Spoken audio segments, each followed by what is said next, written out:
The first time I heard him weep, I thought I was alone in the room with a dying woman and a sleeping dog. I was wrong. I was praying for the son who was not supposed to be there, asking God to keep the grief that was coming from swallowing the last soft place inside a very dangerous man. And I did not know that man was standing in the hallway behind me, with one hand pressed against the wall like he needed the plaster to hold him up. His name outside those walls was Julian Kesler. His mother, Esther, had another name for him, one she whispered to me every night before her medicine pulled her under. She would squeeze my wrist and ask me to pray that Daniel would come home before the third bell. There was no Daniel in that house. There were no bells, and there was a boss of a Philadelphia crime family listening to a Baptist nurse beg heaven for his soul, while he stood in the dark and cried without making a sound. If you have ever loved someone you were not supposed to love, stay with me, because what happened next changed both of our lives, and neither of us ever spoke about that hallway again for a very long time. My name is Caroline Whitaker. I was 30 years old, a hospice nurse out of a small agency in the suburbs, and I took the Kesler case because the pay was almost double, and my father needed a new roof he was too proud to ask for. I told myself I would not judge the family. I told myself a dying woman deserves a steady hand no matter whose name is on the mailbox. But the truth is, when the black car came for me that first morning, and the iron gates rolled open onto that long stone driveway, my hands were shaking so hard I had to sit on them. The estate was set back behind a curtain of old oak trees on the main line, the kind of quiet, expensive road where the mailboxes have no numbers because the people who need to find you already know. Two men in dark suits met me at the door. They did not smile. They did not offer to take my bag. One of them looked at my nurse's badge like it was a weapon he had not seen before, and the other simply said, "Mr. Kesler is waiting in the library. Miss Kesler is upstairs. Choose." I chose upstairs. I have thought about that choice many times since. If I had turned toward the library that morning, if I had gone in there and met Julian first, on his ground, with his rules already on the desk between us, I do not know if any of what happened next would have happened at all. Sometimes I think Esther had told them, on the phone the night before, exactly which one of us to send to which room. She was the kind of woman who arranged things 3 moves ahead and let the rest of the world believe it was coincidence. Esther Kesler was 79 years old, and metastatic ovarian cancer had reduced her to a shape under a white quilt. But her eyes were something else entirely. Sharp, amused, waiting. She looked at the small silver cross around my neck, then at my face, and she said, "Good. They sent me a believer. Do not hide it in this house, Caroline. I did not ask for a Baptist nurse by accident." I did not know what to say to that, so I said the only true thing I had. "I am here to make you comfortable, ma'am. Whatever you believe, whatever I believe, that comes first." She smiled like I had passed a test I did not know I was taking. Then she pointed at the old brown dog curled at the foot of her bed. "That is Moses. He is 13. He is deaf in 1 ear and arthritic in 3 legs. My son feeds him by hand. Remember that when you meet him. Remember the dog." I met Julian Kesler an hour later, and I remembered the dog for exactly 4 seconds. He was 52 years old, tall, and there was a stillness around him that made the whole hallway feel narrower. His voice was low and even, the kind of voice that never had to rise because everyone in the room was already listening. He handed me a printed sheet of rules for his mother's room. No visitors without approval, no phone calls near her bed, no religious items on the bedside table. My name was not to appear on any document that left the estate. I read it once. I folded it in half. I handed it back. "Mr. Kesler," I said, "your mother's comfort will decide what happens in that bedroom, not this list. If she wants a psalm, she will have a psalm. If she wants silence, she will have silence. I will respect your household, but I will not manage her dying by memo." The 2 men behind him went very still. Julian looked at me for a long moment, and then he did something I did not expect. He nodded once. He said, "Understood," and he walked away. That night, before she slept, Esther caught my hand and pulled it toward her mouth like it was a secret. She said, "Caroline, pray that Daniel comes home before the 3rd bell." I asked her who Daniel was. She only closed her eyes. I asked twice more that first week. The second time she said, in a voice already thinning at the edges, that Daniel was somebody I would recognize when I saw him. The third time she did not answer at all. She only lifted my hand to her cheek and held it there until I stopped asking. I asked Julian the next morning, standing at the coffee bar in that enormous kitchen with the sun coming through the tall windows. I said the name plainly, Daniel. He was pouring cream into a small white cup, and his hand did not shake, but the cream stopped moving for exactly 1 beat too long. He set the pitcher down. He said, "My mother's mind wanders at night. Do not repeat that name in front of the staff." Then he walked out through the garden door and did not come back until dark. I want to pause here for 1 second because if this story is already pulling on something inside you, if you have ever sat beside a bed and prayed for somebody the world had already given up on, do me a small kindness and tap that like button and subscribe. I do not ask lightly, and I would not ask at all if what happened in that house had not needed to be told. There is a lot more coming, and I need you here for it. The Kesler estate ran on a strange, quiet rhythm. Meals were served at exact times.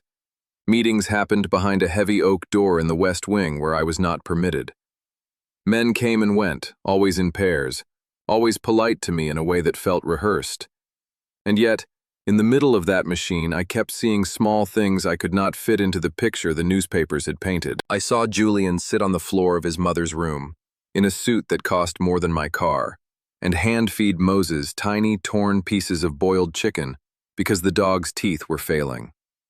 I saw him carry an elderly former housekeeper, a woman named Ruth who had worked for his family 40 years and now visited on Sundays, down the front staircase in his own arms because her knees were bad, and she was too proud to ask for the chairlift.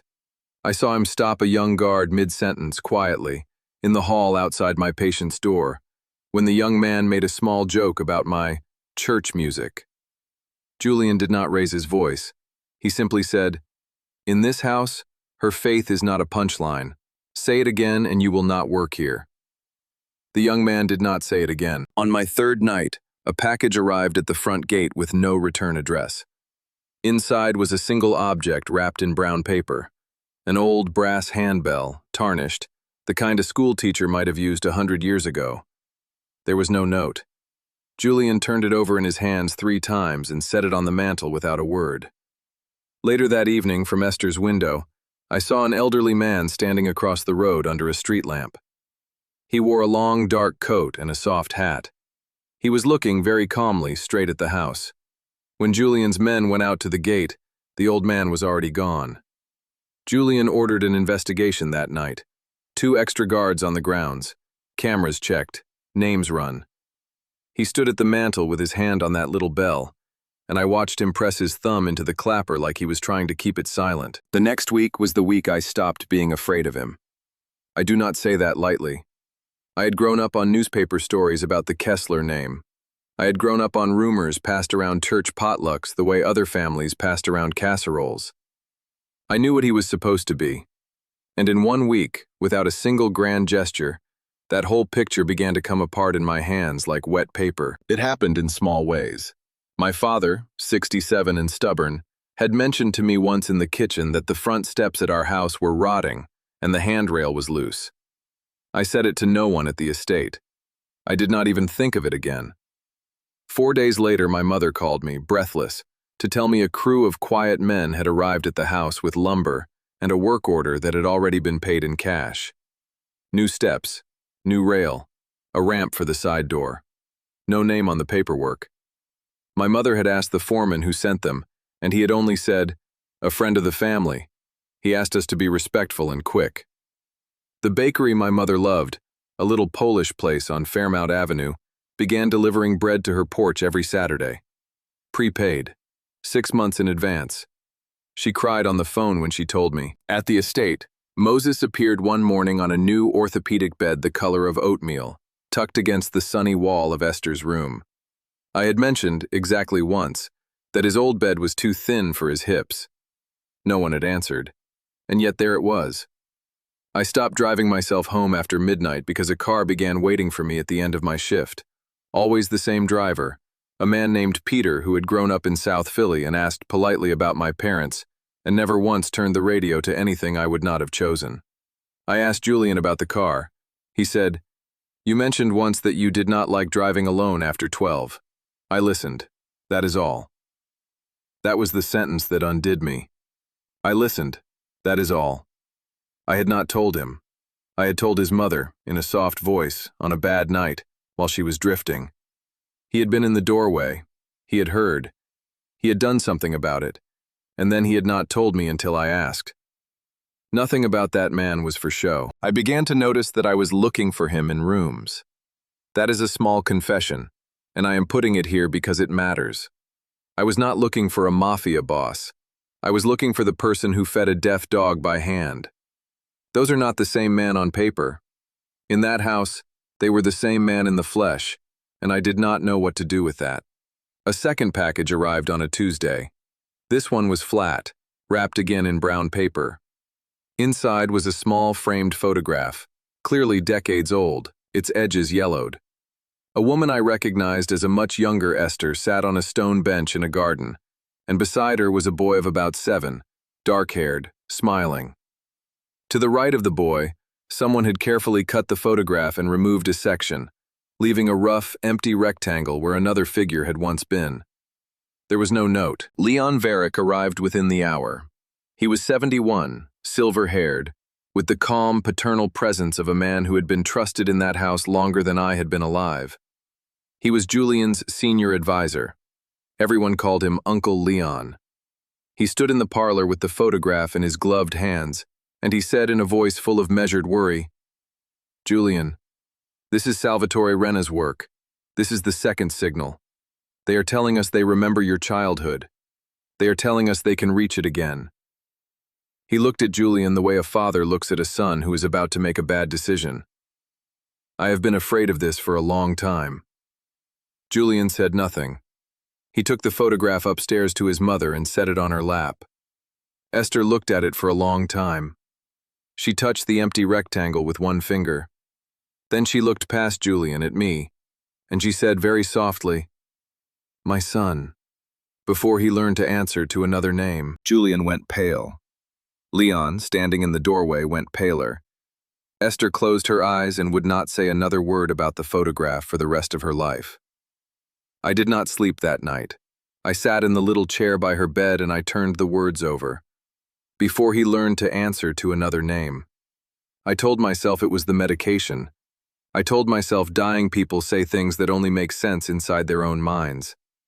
But something in Julian's face when she said it, something in the way Leon's jaw had tightened, would not let me set it down. 2 nights later, Esther was clearly slipping.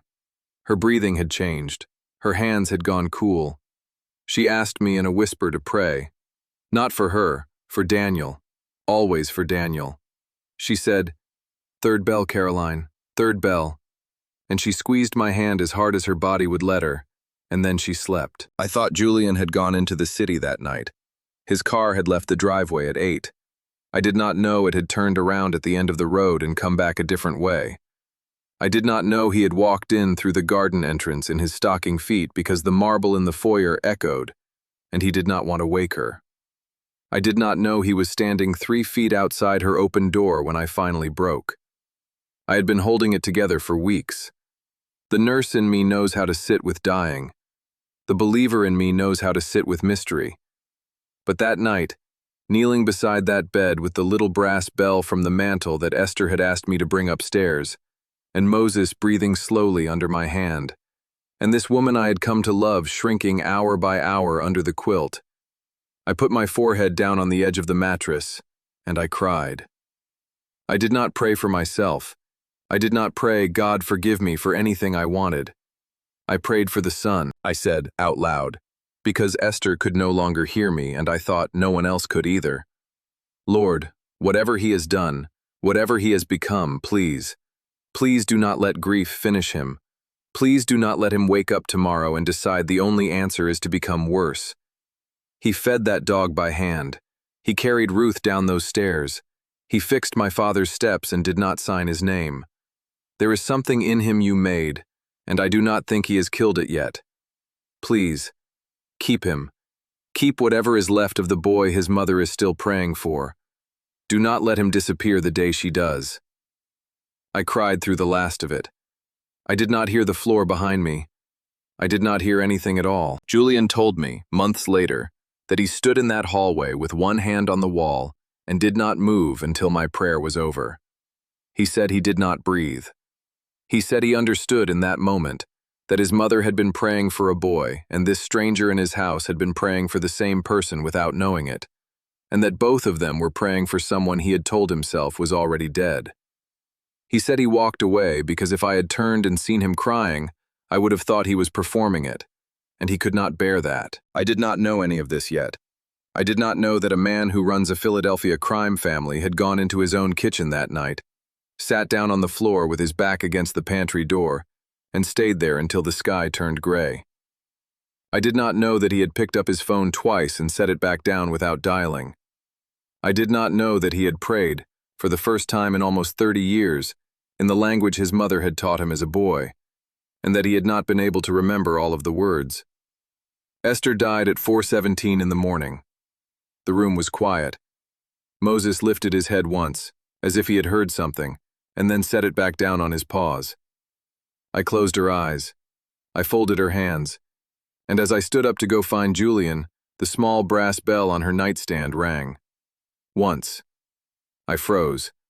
There was no wind. The window was closed. My hand was on the footboard, nowhere near it. It rang again. Twice. I could feel my heart in my throat. I looked at Esther's face, at that small, private smile that had settled into her mouth in the last hour, and I understood, without understanding, that this was hers. She had done this, somehow. It rang a third time, the third bell. I found out later she had asked a clockmaker, 6 weeks before I ever set foot in that house, to build a small mechanical timer inside the base of that bell, set for a date and hour she had chosen based on her doctor's honest estimate of how long her body would last. She had missed by 90 minutes. 90 minutes. That was all. Downstairs, at almost the exact instant of the third ring, the front gate buzzer sounded. A third package had been delivered. Before I get to what was inside it, if any part of this story has already touched something in you, I want you to do one thing for me in the comments. Tell me who you would have prayed for that night. The mother, the son, or the man in the hallway you did not know was listening. I read every answer. I want to know. Julian came home an hour after his mother died, and he did not cry in front of me. He stood at the foot of her bed with his hands in his coat pockets, and he looked at her for a long time. Then he thanked me. That was all. He thanked me, and he walked out. The third package sat unopened on the console table in the foyer for 2 days. Leon did not let those 2 days pass quietly. He was at the estate every morning by 7. He brought files. He brought old photographs. He brought names I had never heard, of a rival family called the Rena organization. And he laid out, in that calm, paternal voice, a case that the packages were psychological warfare from Salvatore Rena, the same family, he said, that had murdered Julian's father 30 years earlier, when Julian was 22. He said the third package would prove it. He said the bell was mockery. He said the photograph was a signature. He said Esther had suspected for years and had been too frightened to speak, and now, with her gone, it was time. He used the word owed. He said it more than once. Julian sat at the head of the long dining table and listened. His face did not move. But I watched his hands, and his hands were very still in a way that hands are only still when a man is holding something down. I did not belong in that meeting. I was there because Julian had asked me to stay through the week for the household, for Moses, for the small practical things a house needs after a death. I sat 2 rooms away with a cup of tea I did not drink, and I listened to the pieces of Leon's story drift through the open doors, and something in it kept snagging on the corner of my mind like a thread on a nail. Leon said Esther had never told anyone what she suspected, but Esther had told me. Every night. She had told me for weeks, not with names, with prayers. She had asked me to pray that Daniel would come home before the third bell, and she had not asked me to pray for revenge, and she had not asked me to pray against the Renas, whose name I had never heard cross her lips. She had asked me to pray for a boy. If she had been terrorized by a rival family, If she had lived in fear of Salvatore Renna, she would have said his name once. She never did. I found Julian in the library that evening. He was standing at the window with his back to me. I said carefully, "Mr. Kesler, your mother never spoke of any Renna. Not once. In all our nights. She only ever spoke about Daniel. And she never spoke about him with fear. She spoke about him like she was waiting for him." He turned. He looked at me for a long moment, and he said very quietly, "I know." I said, "Then before you do anything, please, open the third package yourself, alone, with no one in the room but you." He opened it that night. He did not open it alone. He opened it with me sitting across the room because he said he wanted a witness who owed him nothing. Inside the box was no evidence, no ledger, no recording, no document. Inside the box was a small, worn blue prayer book with a boy's name written in careful child's handwriting on the inside cover. Daniel Kesler. Below it, a man's wristwatch with a cracked leather band, still keeping time. Below that, a photograph, whole and uncut, of a woman on a stone bench in a garden with her arm around a dark-haired boy of about 7. Underneath the boy, in the same careful handwriting as the prayer book, was written a single word: Daniel. Julian sat down in his mother's reading chair, and he did not move for a very long time. Then he said, without looking up, "Caroline, would you go and check on Moses? I need a moment." I went. What I did not know, what I only learned the next morning, was that while I was upstairs with the dog, Leon Varick came back to the house. He came through the side entrance, which he had a key to, and he went straight to Esther's bedroom, and he began, in the dark, to search. He opened her drawers. He lifted the mattress. He pulled books off the shelves and shook them by the spine. He was looking for the recordings. He was looking for the documents. He was looking for everything Esther had supposedly been collecting on the Renna family for 30 years. Julian was standing in the corner of the room the whole time, in the dark, and he did not speak until Leon had reached under the bed and cursed out loud that he could not find them. Julian said from the shadow, "What are you looking for, Uncle Leon?" Leon spun. Even in the dark, I am told, you could see his face change. He tried to laugh.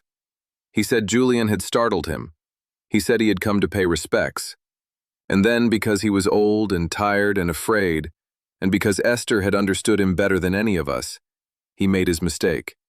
He said, "The tapes, Danny, whatever she recorded, whatever the old rabbi brought her, it cannot leave this house, you understand? If any of that goes out, both of us are finished. I am trying to protect you." Julian stepped out of the shadow. He said very softly, "What tapes?" Leon stopped breathing. Julian said it again. "What tapes, Leon? What did my mother record? Who told you she recorded anything?" Leon opened his mouth. Nothing came out. Julian said, "Nobody knew about a third package but me and the man who put it in my hand. Nobody knew my mother suspected anyone. Nobody knew anything, Leon, except the person who had a reason to be afraid." The old rabbi walked into the room then. He was the man in the long, dark coat who had stood under the street lamp on the third night. His name was Abram Feld, 76 years old, retired for a decade from a small congregation in northeast Philadelphia. He had been Esther's friend for 40 years. He was carrying a plain envelope in one hand and a small tape recorder in the other.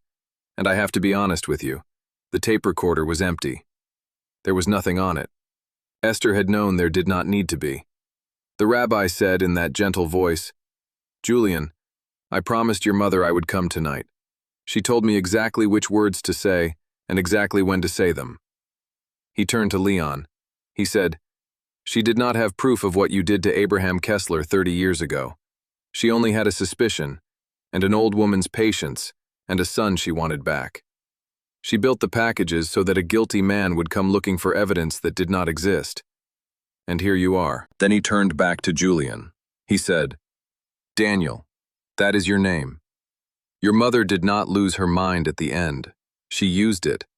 You were born Daniel Kesler.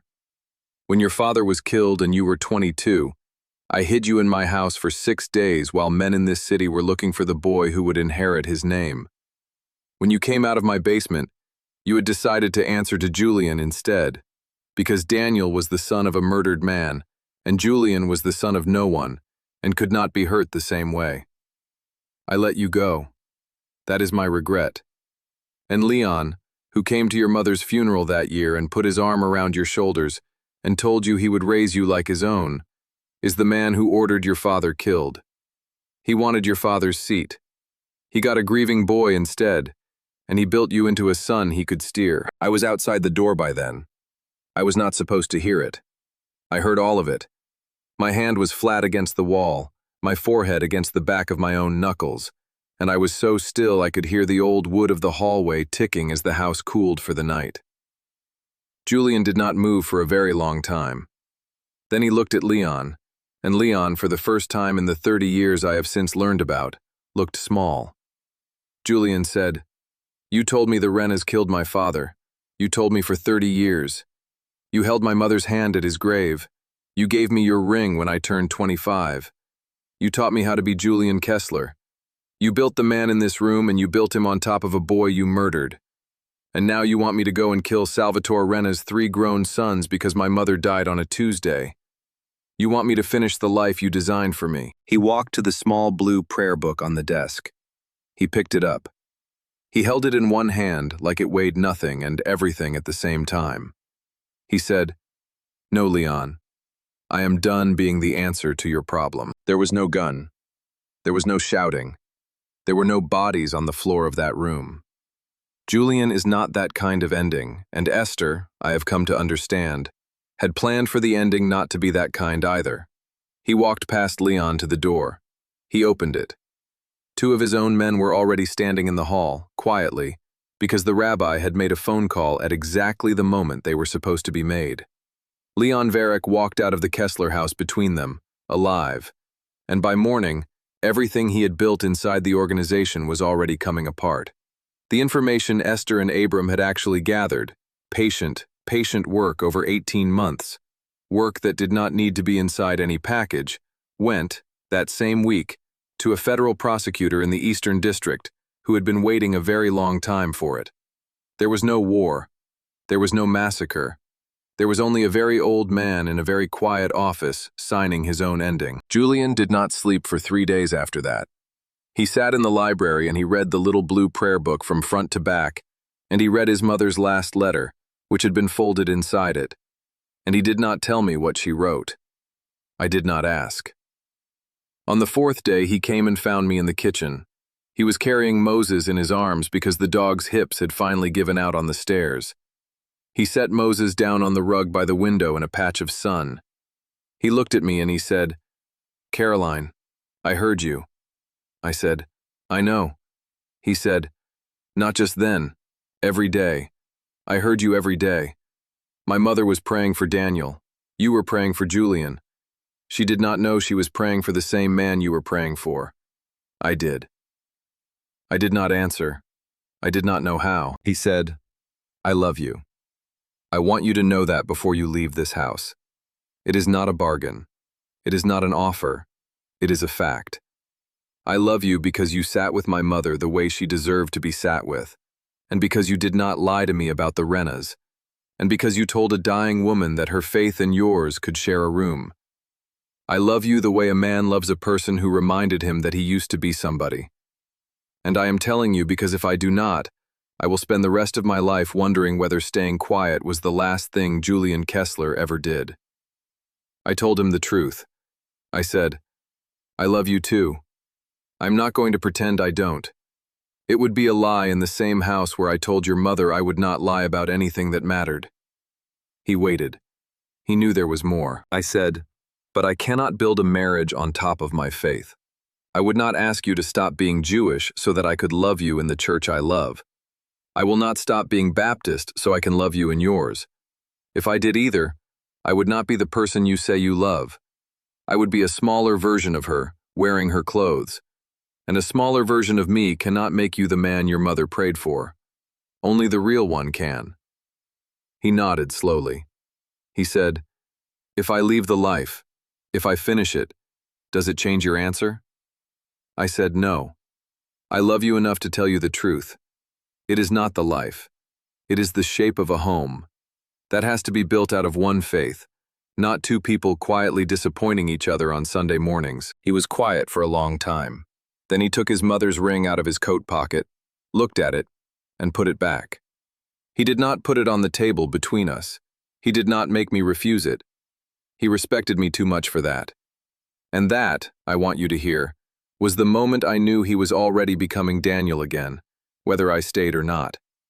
I left the Kesler house that afternoon. Moses walked me to the door on his bad legs. Julian did not. 6 months passed. My father used his new steps. My mother baked with her Saturday bread. I went back to my agency and took quieter cases, and I prayed, most nights, for a man whose name I had learned to say 2 ways. In the 7th month, a letter came. It was from a foundation I had never heard of, based out of a small office in Center City. The letterhead said Daniel Kesler, Executive Director. The letter asked, formally, whether I would consider a position as clinical director for 3 programs the foundation was launching. Hospice assistance for families who could not afford private end-of-life care. Home support services for isolated elderly people in North and West Philadelphia. Veterinary care and foster placement for pets belonging to hospitalized or dying seniors. The letter said in the last paragraph that the position would be an equal operating partnership, that there were no strings attached, that he understood if I did not answer, and that the offer would remain open for as long as I needed to decide. It was signed simply, Daniel. I sat with that letter for 2 weeks. I prayed about it. I talked to my pastor. I talked to my parents. I did not talk to Julian, and I did not talk to Daniel, because I did not yet know which one would open the door. I said yes. The office is a converted row house on a quiet street. There is a framed photograph on the wall behind the front desk. A woman on a stone bench in a garden. A boy of about 7 with dark hair beside her. Underneath the boy, in careful child's handwriting, 1 word. Daniel. Moses is 13 and a half now. He sleeps most of the day in a patch of sun beneath what used to be Esther's reading chair, which Daniel had moved from the estate into the corner of the office. Daniel is still Jewish. I am still Baptist. We work 11-hour days and we do not touch each other, and we love each other in the plainest and most honest way I have ever loved anyone. Some Sundays I go to my church.